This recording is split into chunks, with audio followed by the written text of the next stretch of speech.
సరైన జతను కనుక్కోండి.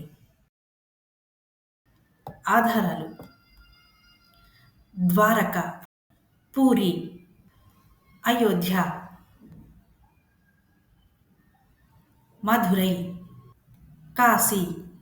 అ శ్రీరాముడు, ఆ మీనాక్షి, ఈ విశాలాక్షి, ఈ జగన్నాథుడు, ఉ శ్రీకృష్ణుడు. ఈ ఆధార ఈ ఆధార ఆధారంగా పిల్లలు జత చేయండి.